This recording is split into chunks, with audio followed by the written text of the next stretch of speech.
Washington Journal continues. Congressman Allen West is a Republican from Florida, where he represents the 22nd District. Thank you for being here. Pleasure. Thanks for having me, Libby. In your first session of Congress. Yes, absolutely. The House right now is going over the Defense Authorization Bill, a lot of amendments on the floor. Where are things going, and what's important for you to get in there? Well, I think it's going very well. I was very happy that we did have 3 wasteful DOD programs that we found, and we got those cuts into the chairman's mark. I'm really pleased about that. Last night I was part of the debate on the authorization for the use of military force, because I think that if we don't have the courage to say that we have to affirm that there is an enemy out there, and we need to be able to provide the president all of the means by which he can go after this enemy, being the Taliban, Al-Qaeda, and associated forces. That's very narrowly defined. So I think one of the things I want to bring out last night is that, you know, if we start to take away that ability that the commander-in-chief has, this is a very flexible battlefield, the 21st century battlefield, against the non-state, non-uniform belligerents. So my experience being in the military for 22 years, I was able to leverage that. You were a lieutenant colonel. The Washington Post reports on some of the discussions going on in the House, questioning whether President Obama is breaking the law in Libya by not hitting the legal deadline for getting Congress's permission for military operations there. What do you think? Yeah, you're absolutely right. I mean, the War Powers Resolution Act of '73 gives him 60 days, and after those 60 days, he's supposed to come and present his case to us. And I think that we have gone past that deadline, which was last Friday. So I think that the president needs to come and talk to the Congress about his plan as far as going ahead. And, you know, I have a lot of questions about that. We did have the Secretary of Defense and also the Chairman of Joint Chiefs of Staff that came before us in the Armed Services Committee hearing. And there were still a lot of very open-ended questions that could not be answered by them. So I think giving a speech to the American people is not enough. He needs to come and present himself for Congress.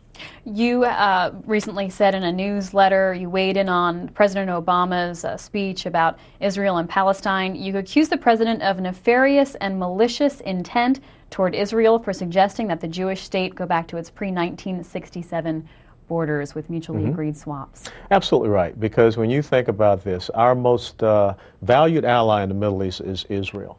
And originally, there was nothing supposed to be said in that speech about Israel, or definitely not about borders. It was supposed to be about what everyone is calling the Arab Spring. And just put yourself in the position of Prime Minister Netanyahu being on an airplane and flying over here, and all of a sudden landing and finding out that someone has said that the United States is going to support you going to 67 borders.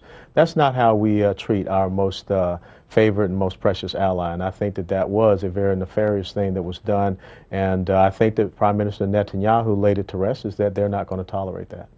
Our guest, Representative Allen West, served in the U.S. Army for 22 years, retired as an Army lieutenant colonel. He served in combat zones in Operation Desert Storm, Operation Iraqi Freedom, and Afghanistan. He was elected last fall to his first term representing Florida's 22nd District. He serves on the Small Business Committee at this point, also a member of the Tea Party Caucus. Yes, Tea Party Caucus, but one of the things kind of been disappointing, I only met one time. But I've been able to keep a really good connection. We've had some conference calls with Tea Party leadership all across the country. So I'm doing the best that I can to keep them informed and also let them know about the decisions that I'm making on different pieces of legislation. What's the role of the Tea Party Caucus? Some have criticized it and said it's not about leadership from Washington, it's about the grassroots movement. Well, I think that that's what you should want. If we want to restore that sense of citizen legislator, which is what our founding fathers want, if we want to restore that sense of, you know, a congressional representative, people that are here taking the concerns of the grassroots, of the people, to these hallowed halls, I think it's important to listen to them. And understand something, the Tea Party really boils down to 3 things: effective and efficient constitutional government, national security, and free market, free enterprise solutions. And I think that that's something that everyone should embrace. If you want to join the conversation and speak with Congressman West, you can give us a call at these numbers. Democrats, 202-624-1111. Republicans, 202-624-1115. Independent line, 202-624-0760. We're on email. That's journal@cspan.org, and Twitter. Go to twitter.com/cspanwj. Let's talk about the Patriot Act. Sure. we actually have someone who's weighing in on Twitter right now with concerns. Jim says the Patriot Act is a direct attack on our civil liberties. It's about control of U.S. citizens. That's it. That's all. What do you think? Well, I think that when you go back to the statement that Benjamin Franklin made, where any time you sacrifice liberty for security, you may end up not having either. And that's why I brought a copy of the letter I sent over to Director Mueller, which asked some very pointed questions about the roving wiretaps and then also the records provision, because those are the two I have concerns about. The lone wolf provision, I got it, is focused on, the foreign nationals, really a counterterrorism tool, but I don't want to see us to get to the point where all of a sudden we have these other two provisions that can be used against American citizens. I'd like to see them taken out of the criminal division of the FBI and put specifically into the counterterrorism division. But, Director Mueller has some pretty important questions he's got to answer for me to go ahead and try to support this. There's the discussion right now over extending the Patriot Act provisions for 4 years. You rattled off a few of those. What will it take for you to be assuaged? What do you need to hear? I need to hear how many times have we used, the roving wiretaps and also the records, and how many times in using it that things came to fruition. For instance, I'll give you a great example. We just had recently a couple of imams down in South Florida who were arrested on funneling money over to the Pakistani Taliban. I'd like to know were the provisions of the Patriot Act used in securing the allegations or hopefully the convictions of these gentlemen if they come to fruition. So I want to make sure that it's being used properly. Over the past 10 years, it's been in effect. You voted for the short-term extension of the Patriot Act provisions. Absolutely. I think but now we're looking at a longer extension. Yeah, I think that, this shows that I am a person that is somewhat insightful. If I show up here early, I'm not just going to say no. I want to have the opportunity to sit back and research and study and understand, and that's why I voted for the 90-day extension. But 4 years is something totally different. All right, let's go to Ohio. Ryan on our Democrats line. Ryan, where are you calling from? Chillicothe, Ohio. Okay, welcome. You're on with Congressman West. Well, thank you. And Colonel West, thanks for your military service. I would just like to have you comment or ask you a question about enhanced interrogation, your stance on it, and whether your retirement from the military and the circumstances surrounding that, if you could put those into the context of your support of enhanced interrogation, and I'll take your comments offline.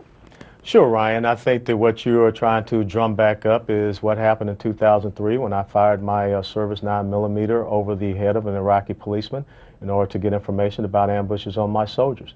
There was an investigation. I was taken out of command. I was fined $5,000. I was given an honorable discharge, and now I'm a congressional representative here. So the thing is this. I was responsible for the safety and lives of my men, and I took responsibility for the actions that I took, and I will continue to take responsibility for the actions that I have taken. As a matter of fact, just a couple of days ago, I met with Lieutenant General Barbero, who was my assistant division commander there, and he told me how proud he was of what I have accomplished post-2003 and how I did not let any type of setback keep me from continuing on to serve my nation. Now, when you talk about enhanced interrogation tactics, if you want to talk about waterboarding, this is something that we use in our survival, escape, resistance, and evasion course, the SEER course, to train our special operators and also our pilots. So this is something that we use ourselves. And when you talk about the Commander-in-Chief, the Commander-in-Chief's #1 responsibility is to protect this country.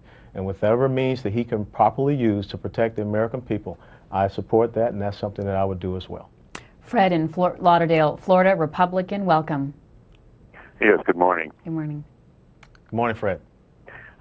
I'm interested to really look at two aspects. One, the budget deficit is really getting out of control, and if we look down the road, it really could cause a real catastrophe. The dollar is weaker this morning, and it's not only the expenditures in the federal government, but also in the states, but so much of the federal money comes to the states that I think that we have to rein in this excessive spending by the states and the cities by cutting back on the money that's sent to the states by the federal government. So perhaps you could address that. Well, I think one of the things we have to do, Fred, is, the size and scope of the federal government has to be somewhat curtailed. Because when you have a public sector like we have right now that's outpacing the private sector, when you have a federal government that really does not understand its priorities and really has gotten to the point where the spending is so exorbitant when you look at the revenues that are coming in. We've got to change the paradigm of how we're doing things up here in Washington, D.C. And I think that one of the great things about this session of Congress coming in is that we are really starting to hear people talk about cutting in spending instead of increasing spending. And so it takes 5 miles to turn around an aircraft carrier, so I think at least we're starting that motion. And then we have to once again look at the relationship of the federal government to the states. And it's not just setting conditions for the individual American citizen to be prosperous as well as our private sector, but also how do we set our states up for success. And I think the unfunded mandates that we continue to push down upon them, we need to go back to the drawing board on that as well. Larry writes on Twitter, do you think that the entitlement programs, Medicare and Social Security, are constitutional? Well, I think that when you look at when we're talking about the general welfare of the American citizen, I mean, that's a responsibility we have, because there are going to be Americans that fall within the cracks. We need to make sure we have a safety net programs that are out there. But when you look at the federal budget, you know, we have to do something about the mandatory spending programs. When you understand that the Board of Trustees for Medicare said we've got 13 years for Medicare, and then after that we've got 12 years for Social Security. So one of the things that I tell people back in my district, if we were to zero out the entire defense budget, it still will not have an effect on what the last caller just talked about as far as our deficit and as well our debt. So, you know, Bill Clinton tackled welfare reform. I think we need to tackle the mandatory spending reform. Let's hear from Justin, Independent Line in Austin, Texas. Hi. Hey, good morning, everyone. Good morning. Thank you for Good morning, your service, Justin. Colonel. Thank you, sir.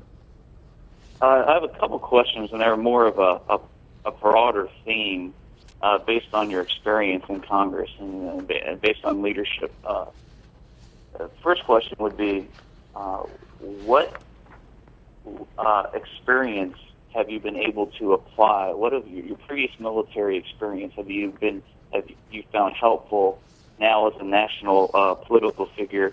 And what experience in the military have you found that you kind of had to put aside that's not so helpful? And then secondly, given now that you're wearing a suit and tie, not a military uniform, is there anything that you've discovered in the Armed Services Committee or your service on that committee that you found positive and or negative? And finally... Well, you give me a whole lot, you know. Okay. I need to take some notes here. Okay, and finally, who would you rather share a foxhole with, folks back in the Army or your average Beltway politician? Well, let me talk to you about the similarities between being in the military and being here on Congress. They're both battlefields. The interesting thing about being in the military is that you often know who is shooting at you and you can see the bullets flying. And so you have to be a little bit more savvy here. But I think the most important thing that the military has taught me is a sense of dedication, a sense of service and sacrifice and commitment to this country. It also has given me a sense of honor and character and integrity, and I think that those are the things that I try to use each and every day as I make the decisions or I talk with my colleagues, you know, being a Republican or a Democrat.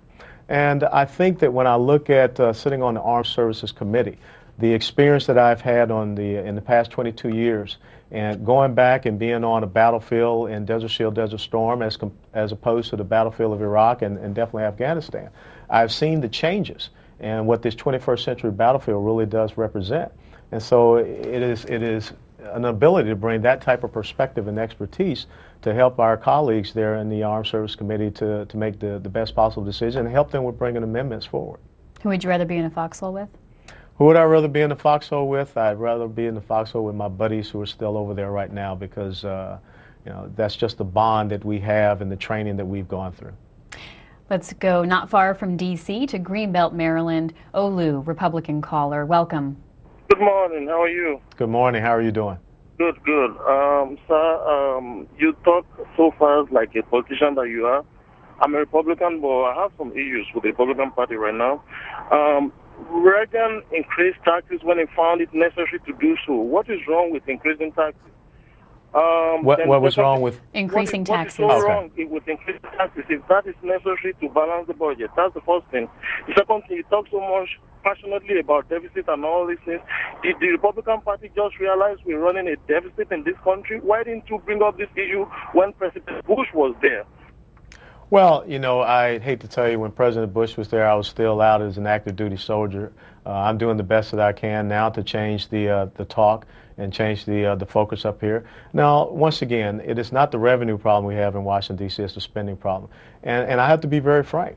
If you're going to trust this federal government with more of the taxpayer resources, which are their taxes, you know, we have to prove ourselves that we're going to be fiscally responsible for it, and we're not just going to continue down the path of increasing the size and scope of the federal government. The most important thing you also have to realize is that when you talk about raising taxes, you know, most of the small business owners out there are not operating from a corporate business tax rate. They're operating from a personal income tax rate. And I can tell you that when you drive through my district down in South Florida along Federal Highway from Fort Lauderdale Airport to Jupiter Inlet, you see countless closed storefronts. I want us to create the conditions. I want us to create the incentives by which we open those storefronts and we get Americans back to work. If you're talking about raising taxes, then you're talking about decreasing the opportunities that these people will have to get Americans back to work. Let's go to another Maryland caller in Rockville, this time Roland, Democrat. Hi. Oh, yeah, thanks for taking my call. You know, first I'd like to address, for the past week, it's been like an open season on the president. You know, Republicans, of course, can never find nothing good this man does anyway. But for God's sake, can we at least, come together as a country and support our president for once and not have a foreign leader come to the United States and criticize and talk down on our president and, all of a sudden, it's fine by Republicans. Oh, see how good he was. I'd rather have the Netanyahu as the American president compared to, for God's sake, this is a foreign leader. I don't care Israel or what. Why should we allow that? And would you allow, Ahmadinejad come to New York and criticize?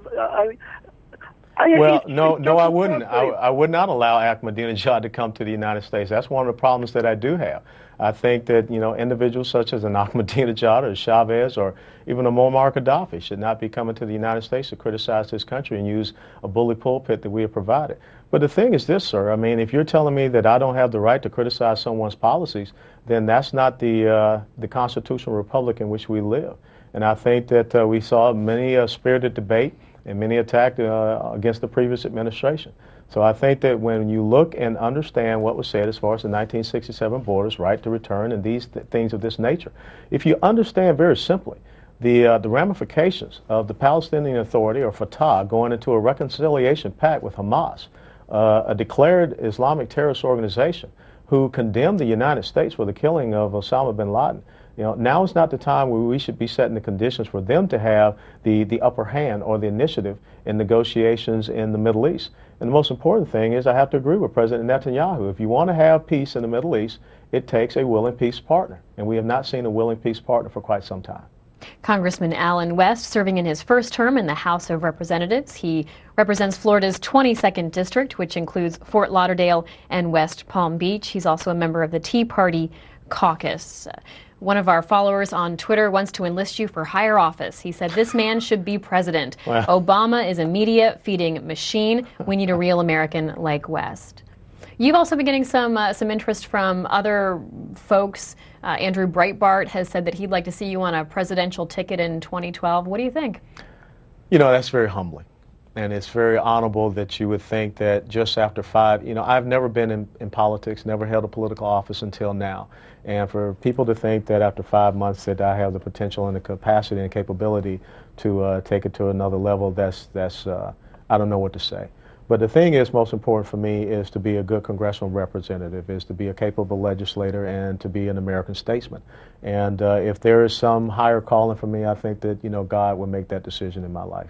Andrew Breitbart, conservative political activist, did an interview earlier this month with CBS News and said that his dream 2012 Republican ticket includes 2 African Americans, Herman Cain, an American businessman, columnist, also a radio host, and yourself. And CBS said that suggesting they would draw out those who believe everybody that disagrees with the Democratic Party is a racist. Well, I think that it does cause much concern when you look at someone like myself. I was born and raised in the inner city of Atlanta, Georgia. 22 years military veteran, a conservative, been married 22 years, have two wonderful daughters. One just graduated high school this year. You know, I'm just living the American dream. My father served in World War II. My mother served 25 years civilian service to a Marine headquarters. My older brother served in Vietnam. My nephew now is following my footsteps as a captain. We believe in this country, and we believe in the great opportunities of this country. And as my dad said, it's an honor to wear the uniform of this country. And, you know, those are the type of things I think that it's important to restore. I'd like to see more former military officers look to seek higher office, being at the local level, at the state level, and definitely at this level here. Let's go to our next caller. Up is Annandale, Virginia. Dennis, Independent Line. Welcome. Thank you very much. Good morning, Representative Allen West. Good morning. Good morning, sir. Yeah, just one thing. I think the beautiful of this country is based on the Constitution we have. And this is something that, with all due respect, millions of people have violated, because I think we are based on really a democracy, a liberty of our founding fathers, you know, the issues. So, listen to you, I listen to a lot of contradictions, because when you say, for example, that you will not allow Ahmadinejad or Chavez coming here to discuss whatever issues they have or difference they have with the U.S. is completely opposite to what we believe. Also, well, sir, I got to stop you for a minute, okay? Let me tell you something. You know, when I look at Mahmoud Ahmadinejad, I'm not talking about someone that disagrees with America. I'm talking about someone that is the head of a country that is actively supporting and supplying people that are killing our soldiers, our sailors, our airmen and Marines. And if you want to argue with me about that, I'd be happy to take you to the places where I've been in my life, being in Iraq or Afghanistan, and show you that. I'm talking about people that are actively working against our country. I'm talking about Hugo Chavez, who has a relationship and is bringing in support from Iran into his country. So I think that, you know, this is not about, you know, giving constitutional rights to people that are truly almost declared enemies of the United States of America. And if we continue down this road of political correctness, if we continue down not wanting to face these enemies and understanding that, you know, this thing cannot be a one-way street, it's going to lead to our own cultural suicide. And if they don't want to respect us, if they don't want to have the open dialogue with us, then why is it incumbent upon me to sacrifice my pride in my country just to allow them a platform to come here and, you know, speak and spew violent vitriol? Eastford, Connecticut. Doc is on our Republicans line. Good morning, Doc. Good morning. Thank you, Mr. West, for your service. Thank you, sir. The question I have is, it has to do with our tax system. I feel that that our tax system is the root cause of a lot of the problems we're having in this country. Mm-hmm. What do you think of the fair tax? Sure. I think that what you're talking about is a progressive tax code system that does lend itself to a class warfare almost. When you look at 47% of wage-earning American households not paying federal income taxes. You know, I have to tell you, first and foremost, I believe in a flat tax. I think that that's something that we can easily transition to, looking at, you know, maybe 15 to 17% across the board, the only deductions being for children. I believe that the end state can be a fair tax or a consumption-based tax, but I think that the flat tax is a bridge or a phase by which we can eventually get to that, because I think it would be an incredible shock to the system for the United States of America right now if all of a sudden we go from this progressive tax code where you do have individuals that aren't paying any taxes and actually get a refund back to, you know, anywhere from a 20 to 23% national sales tax on certain goods, commodities, and services. So I think that we have to kind of look at this by phase. But even the president said in State of the Union address that we need to look at tax code reform. Congressman Allen West is our guest. He represents Florida's 22nd District as a Republican. One of our followers on Twitter says that you don't have to worry about Medicare reform, things like that, because you have the VA. As a veteran yourself, you can get services through the VA. Do you think that the VA type of program should be offered to a broader group of Americans? Well, I would also tell you that when you look at the VA, there's some issues there with that program and that system. And I have not gone to use the VA because I think that there are more deserving veterans that need to be using that service. I will tell you that I visit the VA clinic there in Tamarack, Florida, to look at how well that is operating. And look, in 13 years from now, I'll be 63. You know, I'd like to. Yeah, I'm 50. I'd like to have Medicare out there for me, but as we just talked about, there's a situation where we may not have Medicare if we don't look to reform it. Also, I will tell you this to the lady: individual responsibility. This morning, I woke up and put in my 4.5, 5 miles. Healthcare is my responsibility to do the best I can to keep myself healthy, and I think that that's something that we all need to look at. We need to incentivize it. We need to take away the ability of the insurance companies and corporations to dictate policies, and we need to have the competition out there so that you put the patient, you put the American in charge. Let's go to Shaker Heights, Ohio. Henry on our Democrats line. Good morning. Hi, I'm beyond with everybody. Hi, Henry. Hi, Henry. Let me start off by saying, and I have a few things to say because I think we're missing so many aspects of what really is wrong with our economy and what we can do about it in our current dialogue. The first thing is the root cause of where we really are. Oh, and I would first let me say that I went to Naval OCS in 1964. So I understand what it means to be an American when I had a number of friends who were busy trying to figure out how to teach school to avoid going over there. The root cause of where we are is really financial Darwinism, which is a derivative of social Darwinism. I'm not going to go into a lot of detail about that, but I do have a guy who has 2 Pulitzers who's behind my newest book, and I'm having trouble getting it out because nobody wants to know the truth today. The other thing is I hear how you speak about flat taxes and things of that nature, and really it exhibits to me a very deep and profound lack of economic understanding. Mm-hmm. And I hear too much economic ignorance that seems to be rampant in our country. The FDIC, whether you know that or not, know this or not, Congressman, about 1.5 years ago, shoveled about $400 billion, maybe more, to banks which used to be called investment banks, like Goldman Sachs. Mm-hmm. So they gave them a tremendous amount of free money, almost free money to use, for their own portfolio investments, which they do not which doesn't benefit anybody other than themselves. So they're still using the same kind of leverage that was utilized, which brought about the Great Recession, and they're still doing the same thing, and they're not lending money to anybody. Well, I think that, the question that was asked of me was about the tax code, so I responded to the question about the tax code. If you want to get into economic policy, I mean, we can talk ad nauseum, ad infinitum about that. But I think that what you're bringing up is, I would not have supported the bailouts. I think that when we look at the repeal of the Glass-Steagall Act, where we had a clear delineation, a line between investment banking and commercial banking, then we blurred that line. I think that all of a sudden when we looked at securitizing mortgages and some of the things that happened in the markets there, that led to the economic collapse. And I think that we do need to look overall at our economic policy and make that better, as well as our monetary policy. I'm very concerned with this quantitative easing 2 program and some of the things that are coming out of the Fed. So I agree with you 100%. As a member of the Tea Party caucus, would you support a run for president by the chairwoman of the Tea Party caucus in the House, Michelle Bachmann? Well, this is the thing. I can't tell Michelle Bachmann what to do and what not to do. I think that right now it's an open field, and by September or October, we'll see who the front runner is. And everyone needs to get out there and present themselves, and they need to show that they have a viable way ahead and a plan for the United States of America. You recently called the current group of contenders lukewarm. They are lukewarm. I'm not going to kid. I think that what we have to look at is that, American Idol finished up last night. And as we go into a presidential election cycle, presidential election cycles are really starting to mirror American Idol, where it requires people with charisma, a persona, and ability to convey the message for this country as we move forward. And I think that's what the American people are looking for right now. So who would you like to see jump in? You mentioned that you can't control Michelle Bachmann's decisions, but if she called you up and asked for your support, would you give it? Well, I have to sit down and talk to her, and I can't say right now if I would give it or not give it because, that would be very, very impetuous of me. So I got to, you got to give me a little bit of time.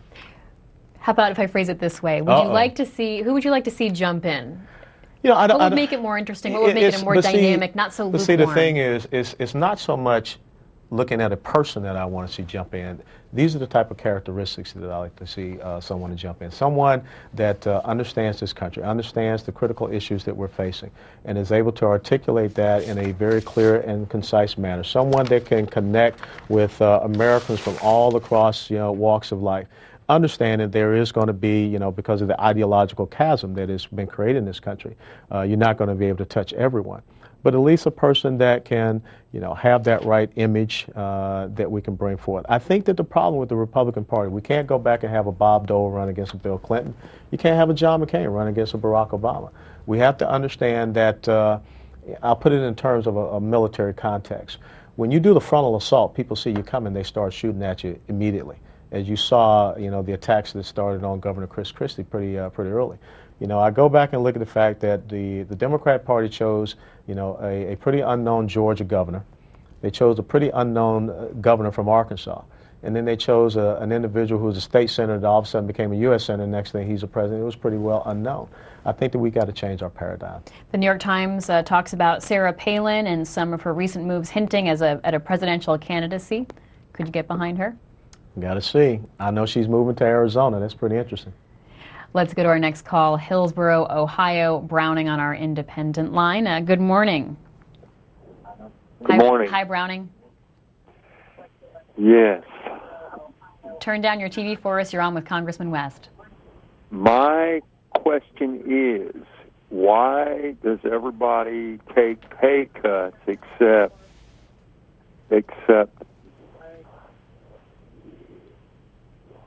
who?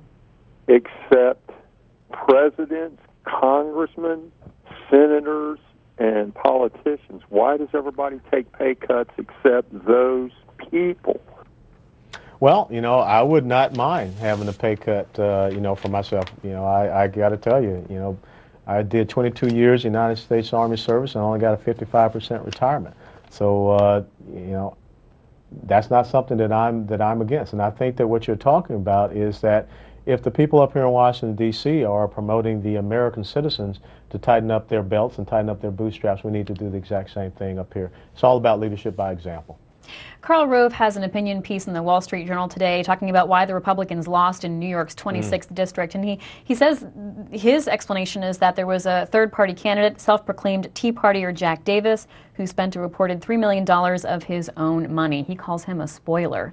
Well, I think that's a part of it, that individual being a spoiler. But also, you've got to look at the candidate that was running. I think Chris Lee won that election back in November with, I think, more than 70%. So if you look at a candidate that could not inspire people to come out and just get 52 to 53%, I think that is a reflection more so of the candidate. I don't know exactly what happened as far as their grassroots efforts, their ground game, but I think that's an important thing to look at. I know a lot of people trying to demagogue and to say that it's a referendum on Paul Ryan and the quote-unquote Medicare issue, but I think that the Democrats better be very careful about that because I recall losing the special election in New York 23. And what happened in the following midterm elections. So they should not dance in the end zone for too long. So you question the viability of Ms. Jane Corwin, who was the Republican candidate there. She couldn't pull in enough votes. I think you have to look at the candidate. You absolutely do. It's the candidate's responsibility. And I think that when we try to, take the weight off the candidate and try to attribute it to too many other things, then we lose the focus. And so, yes, that 9% had a lot to do with it, but I think it's also, how did they run that operation? So what is the Tea Party's responsibility when it comes to getting Republicans elected to Congress? If Karl Rove says the Tea Party guy is a spoiler, Republicans lost the seat, in Karl Rove's opinion, for that reason, where does that leave the Tea Party? Well, I think that you even have people in the Tea Party organization up there speaking out against this gentleman who was twice ran as a Democrat, also supported Nancy Pelosi. I can't explain why 9% of the people would listen to Mr. Davis, if I'm correct, and allow him to be that spoil in that election. Coatesville, Pennsylvania. Ronnie, Democratic caller. Good morning. Good morning. Hi. First of all, sir, I'd like to thank you for your service, your military service, and the things you've done. My question is this: your grassroots organization, Tea Party, who pulls your strings, the Koch brothers or Dick Armey? Because it's one of them. Well, I got to tell you, sir, the constituents of Congressional District 22 pull my strings. No one else. Thank you. Let's go on to Waldorf, Maryland. Bruce, Independent Line. Good morning, sir, ma'am. Good morning. Good morning. Sir, two questions. Well, first of all, thank you for your service, sir. No, thank you. I myself am a wounded veteran out of Iraq and had two questions. The first would be, I am finding that in terms of veteran employment, there are multiple redundant programs for job referrals and placement of 30% or higher wounded veterans. Your thoughts on that? And secondly, in terms of medical care, do you have any thoughts on the process of integrating DoD warrior care with VA care? I'm also having problems with that.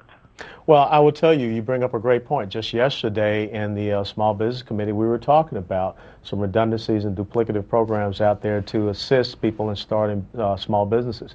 And one of the things that I'd like to see, and I have a small business advisory board, a committee down in our district, is that we get more of these veterans, and definitely our wounded veterans who are coming off the battlefields.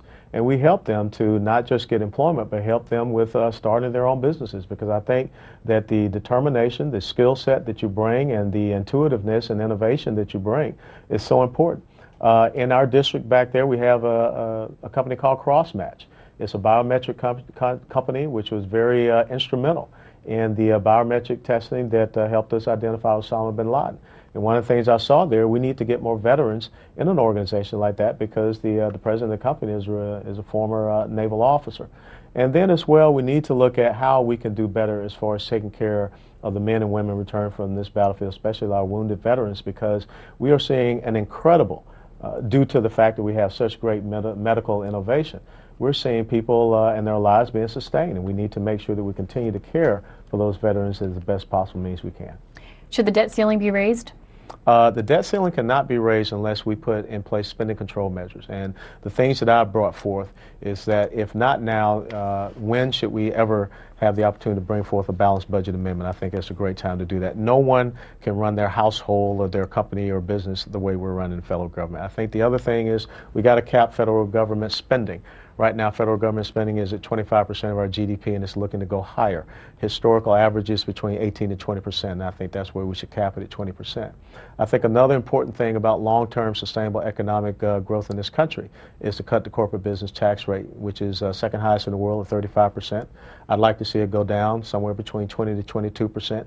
Then get rid of subsidies, get rid of loopholes, and just really allow, you know, the market and competition to take over. And then the last thing, so important, I think that we need to have a trigger control mechanism so that when you reach a certain percentage point of hitting the debt ceiling, there are automatic spending cuts that kick in.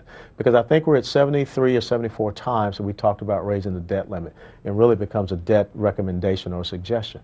What will happen if you don't get these requirements and the debt ceiling? Well, I can't support it, and I think that last week... Does that make you nervous about what that would do to the markets? It doesn't make me nervous, because I was just going to tell you, last week Mr. Druckenmiller had an interesting article in the Wall Street Journal where the people in the markets and the financial sector are willing to understand the near-term pain if we have a long-term viable solution, and that's what we need to come to.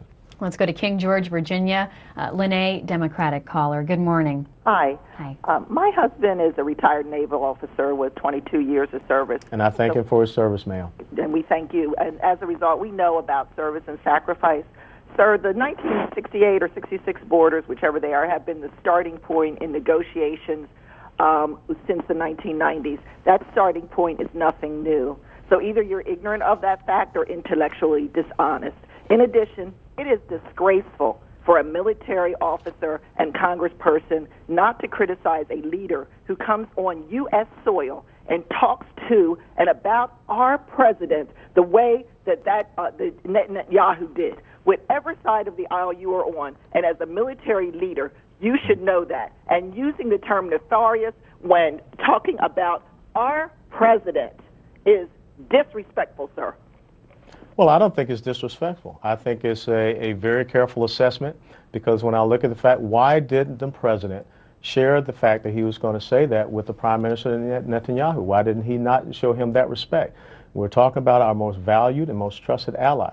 And look, let's understand something very simple. Every time that Israel has traded land, they have gotten more rockets, they have gotten more mortars, they have gotten more attacks. You want to look up what happened with the Fogel family just recently? I tell you, that's some of the things that I don't want to see continue to happen in the state of Israel. And no president, ma'am, has ever talked about going back to a 1967 border. That may have been a starting point, but no president has ever come forward and said that that's where we need to revert back to. And this is, you know, why we see this country nearly cut in half with people who are saying right now that they continue to support terrorist activities. So until we can negotiate from a position of power and a position of strength, I don't think we should be supporting the peace process until we have a willful peace partner. And I understand that you are maybe upset, but the thing that I have to do, I will always criticize policies. And once again, why do we allow a person such as President Ahmadinejad to come into our country when we know that this gentleman is doing the things that are necessary to, that are promoting the death of our soldiers? So I'd like to see you be just as upset with Ahmadinejad as you seem to be upset with Mr. Netanyahu. Congressman Allen West represents Florida's 22nd District as a Republican. He sits on the Armed Services Committee, also the small business community. Thanks so much for being with us this morning. Thanks for having me. Absolutely.